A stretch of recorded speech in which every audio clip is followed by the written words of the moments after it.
Government 32 4 రోజులుగా ఈ రోజుతో 24వ రోజుగా నిరవధిక సమ్మెకు దిగినటువంటి టోటల్ 33 డిస్టిక్ల ఎస్ఎస్ఏ ఉద్యోగులందరూ కూడా రోడ్డు మీదకి వచ్చి మా అర్ధనాదాలు వెల్లవించుకున్నా గానీ సీఎం గారు వినిపించుకోనట్టు చూడనట్టు మొండి వైఖరితో ఉండడం సరికాదు సార్.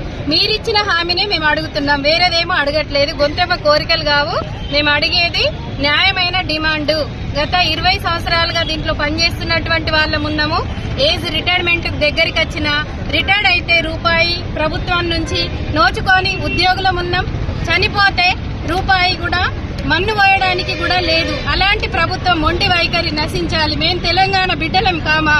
మేము కూడా తెలంగాణ పుట్టినోళ్ళమే. మాకు ఉద్యమాభివందనాలు ఉన్నాయి కాబట్టే మేము ఉద్యమం అనేది స్టార్ట్ చేసినాం. గత 21 రోజులు కూడా ఉద్యమం చేసినాం. మీరు స్పందించలేకపోయినరు. అప్పుడు మాకు మీరు పిసిసి అధ్యక్షుడిగా ఉన్నప్పుడు మాకు హామీ ఇచ్చింది కాబట్టి అదే హామీని మేము అడుగుతున్నాం.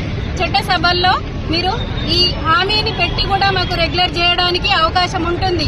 అన్ని మీరే అయినప్పుడు, విద్యాశాఖ మంత్రి మీరే అయినప్పుడు మా గోడు వినిపించుకోండి సార్. 33 జిల్లాలలో ఉన్నటువంటి ఎస్ఎస్ఏ ఉద్యోగులందరూ కూడా న్యాయమైన డిమాండ్ అడుగుతున్నారు, వేరేది అడగట్లేరు.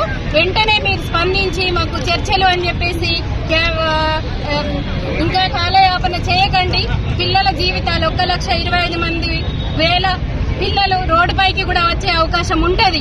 కాబట్టి వాళ్ళని మేము సున్నితంగా మేము ఇక్కడ ధర్నాలో ఉంటూ కూడా వాళ్ళని కాపాడుతున్నాము. అంటే ఆ పిల్లలు ఉన్నారు కాబట్టి ఈరోజు మాకు భవిష్యత్తు ఉంది. కాబట్టి మేము పిల్లలకి ఎలాంటి అన్యాయం చేయకుండా మేము ధర్నాకి వచ్చినామంటేనే మీరు ఆలోచించుకోవాలి. ఇది శాంతియుతంగా చేస్తున్నాం. మీరిచ్చిన హామీని పట్టుకొని మేము చేస్తున్నాము. గత ప్రభుత్వం కూడా 10 సంవత్సరాలు మాతో కాలయాపన చేసింది. ఇది సరి అయిన పద్ధతి కాదు. ఏ ప్రభుత్వాలు వచ్చినా ఇలా కాలయాపన చేసుకుంటూ మమ్మల్ని ఎండగొట్టడం అనేది సరి అయిన పద్ధతి కాదు.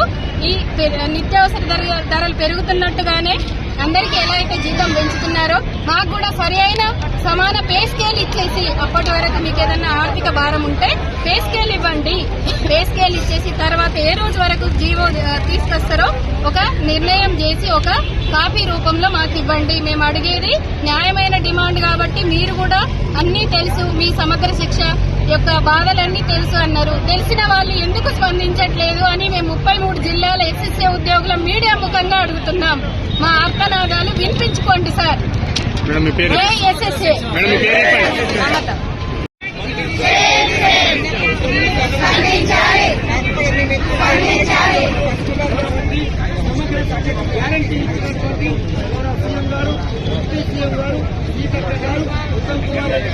కోమటిరెడ్డి వెంకటరెడ్డి గారు ఇంకా నిర్లక్ష్యం చేస్తా ఉన్నది.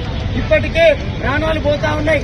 నిన్నటికి నిన్న ఒక హార్ట్ స్ట్రోక్ సిద్దిపేట రూపాయి ఇవ్వం మీరు క్లోజ్ చేయండి అని భయపెట్టే ప్రయత్నం మంత్రివర్గం చేయడం చాలా హాస్యాస్పదం. ఏదైనా చర్చలు పిలిస్తే కనీసం మేము చేస్తాం, మా దగ్గరికి ఇది ఉంది, మేము చేయడానికి సిద్ధంగా ఉన్నామని చెప్పాలి.